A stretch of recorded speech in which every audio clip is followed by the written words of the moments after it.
I was at Boeing Aircraft, and I was sitting at my desk, and a good friend of mine who was a recruiter, a corporate recruiter, called me out of the blue and just said, Steve, we got a wonderful opportunity. He's working for Jack Daniels in Lynchburg, Tennessee.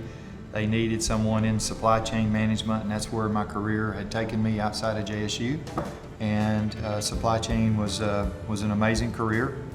And I used to get a lot of calls, but this one kind of resonated with me.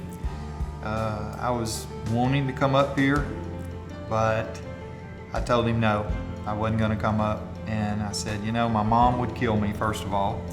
I left and went to work for an alcohol brand. And secondly, that I just didn't feel like it was time to leave Boeing. So about 7 months later, one day I was in the office, and they had announced that they were going to close some plants and consolidate some plants, and that there was some opportunities there for some displacement of employees, especially in leadership roles like I was in. And I had a little bit of a tiff with my boss, and I got back on the phone and I called that recruiter back, and I said, I know you called me 7 months ago, and I doubt in a million years that job at Jack Daniels is still open, but I just thought I'd call and see. He said, I don't know, let me check. He called me back in about 15 minutes.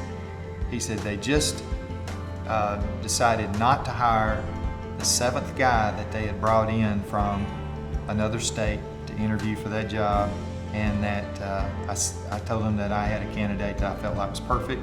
He said, send me your resume, we'll put it together, and we'll see if we can't shoot it up there to the folks in Tennessee there at Jack Daniels, and just see if you're a candidate.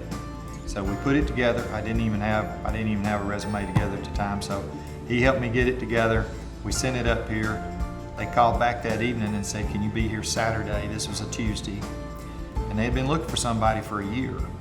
So I'm not bragging or anything. It was just that I happened to have the right skill set. I had exactly what they wanted. And so I came up here and interviewed with a panel of people. There was 12 people in the room. I interviewed for about 4 hours with different people. And at the end of the interview, they made me an offer. And I couldn't turn it down because it was awesome. So one of the most exciting things I ever did was leave Boeing and come to Jack Daniels. So I like to tell people I went from building rockets to making rocket fuel.